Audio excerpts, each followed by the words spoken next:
right, Celebrity Rehab, day 3 update. And yes, day 3, even though technically it's day 4, but yesterday I woke up in pain. Just like my body was cramping, intense. And I have a period like last week, so I don't know what the fuck was going on. Come to find out, the body tends to do that when releasing trauma or processing it. So I'm right on track. So I ended up staying. I didn't go in yesterday, but I did do virtual. I did join group sessions virtually. So proud of myself. And they were just they are super accommodating and kind. Like when I sent the email saying that I wouldn't be able to come in, they were like, yeah, you can join virtual if you want. There's no pressure to, or whatever. And it was just like, I'm still getting used to how much it first of all seems like everybody loves their job that works there. They just like genuinely love helping people. After my experience dealing with the WSCC, I'm traumatized. I'm just like, I'm scared that they're gonna put me in a straitjacket. Honestly, every time I go there, I'm like, this is it. This is when they're gonna take my freedom.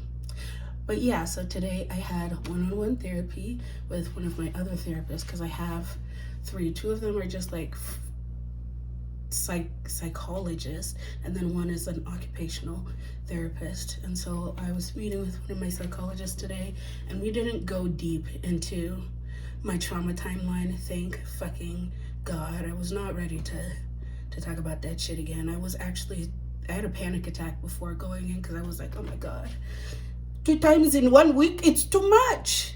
It's too much. I can't. Baby steps, eh? Thankfully, she was like, yeah, I read over it. We're not going to go deep into it today. I was like, thank you. And so we just discussed how my body is feeling after sharing all of that heavy stuff. And she, reassured me that that's normal, especially the pain that I got in my hips. So apparently a lot of trauma is stored in the hips. And we were talking about core values from childhood. Basically, she was saying how your 20s is for rewiring your mind and all of the fucked up core values you had in your childhood, and your 20s are for like recognizing that and rewiring that so you can go to your 30s not giving a fuck. She was like, I'm so proud of you for doing this at 29. You are just going to thrive for the rest of your life. And she was talking about how one of her clients, she said when she got to 40, she was just like, fuck it. I don't care about what people think about me anymore, or opinions. I'm just doing me. And then she got to her 50s, and it was her freedom 50s. And she said, but I don't want to have to wait until my 40s to say fuck it. So it's going to be the fuck it 30s, and you should do your fuck it 30s. And I said, period. My 30s are for fuck it 30. I'm turning 30 in 3 months. Ooh, do I look 30? I look like a nympho. That's what Victoria said when I told her my sheets were leopard print. She said, are you a nymphomaniac? A little bit. In the past, yes. But back to the trauma. We were just talking about some of my core values, the fucked up ones that I learned in childhood. Like, I'm not good enough. I deserved all the bad shit that happened to me. And she said that that's a pretty normal thought pattern to have, a thought process to have when you're a child that goes through abuse, because you have to tell yourself it's normal in order for it to be like logical to you or make sense to you as a child. So like thinking like that is actually what helps you survive your childhood. But now that I'm an adult, I don't need that thought process to survive, because I'm not trying to survive anymore. I want to thrive.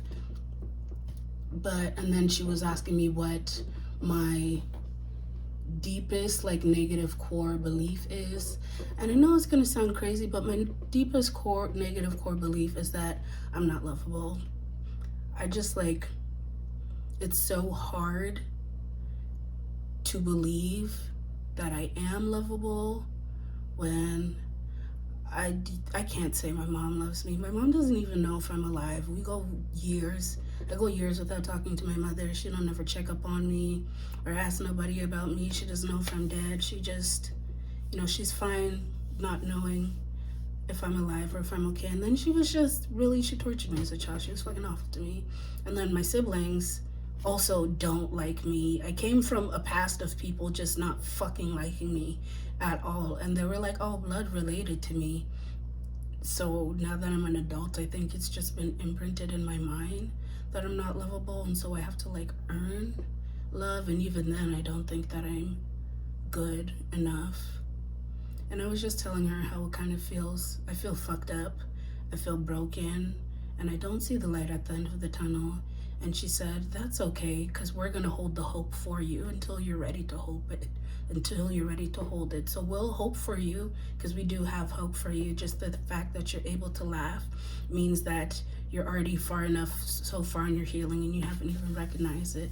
So that was really nice to hear. And then we got into the conversation of like, okay, what are some things that like contradict, that negative, I'm just self-soothing myself now.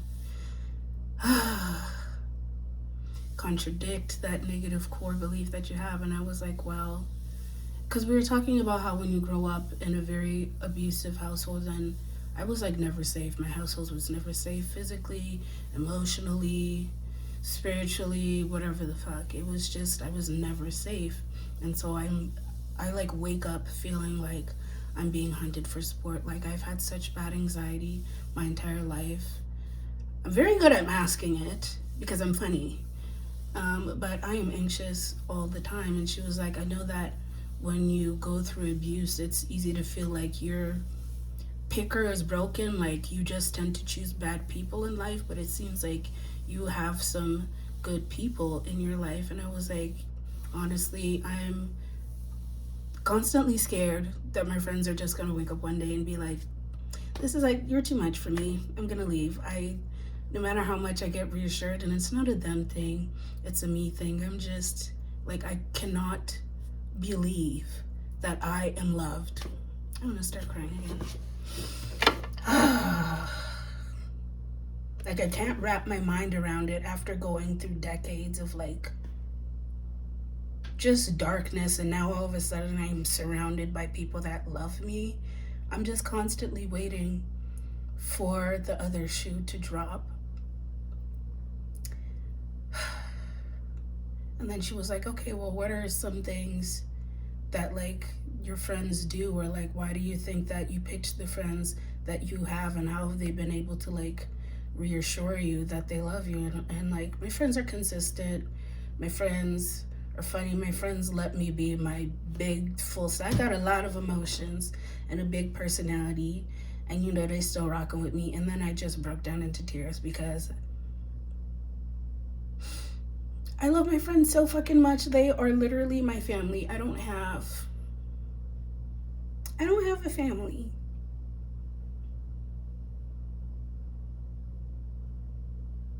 Like, my blood family does not fuck with me at all, man. Not immediate, not extended. Like, I'm basically an orphan.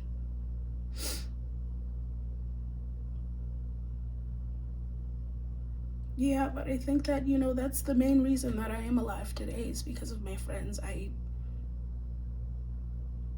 don't know where I'd be. I don't know how I was able to make such good choices in picking the friends that I have. Mind you, not all of them are good. It wasn't always like this. I've had some evil fucking friends, man. I've had some evil friends, but the friends that I have make up for all of the evil friends that I've had in the past, because they are just so wonderful and they love me so much. And I don't understand, because I feel broken.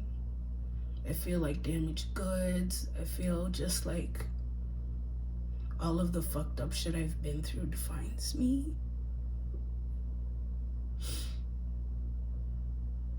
So it's really nice to have that constant pushback against that narrative from the people that do love me. Oh my gosh. Oh.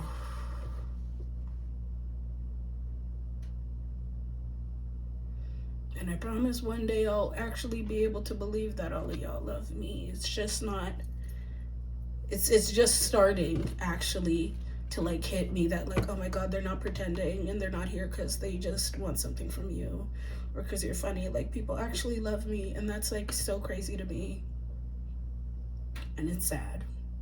It's sad that that's crazy to me because I'd like to think that I'm a lovable person, but that is not what I was taught or raised to believe.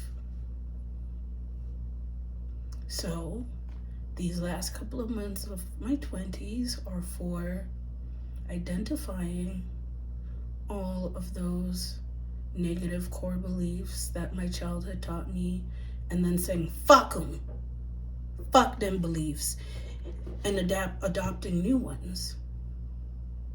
And just finally processing that trauma so I can let it go. I have never spoken about my trauma this fucking much. Oh my god. I'm just proud of myself for continuing to show up. I could have said fuck this program. I really wanted to.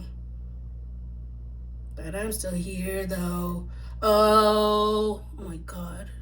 And then looking at my breath, this reminded me. She was talking about different methods that you can use to like soothe yourself, and she's like, one of them is swaying. I love to sway. I'm always swaying. That's like my favorite, other than like rubbing on myself.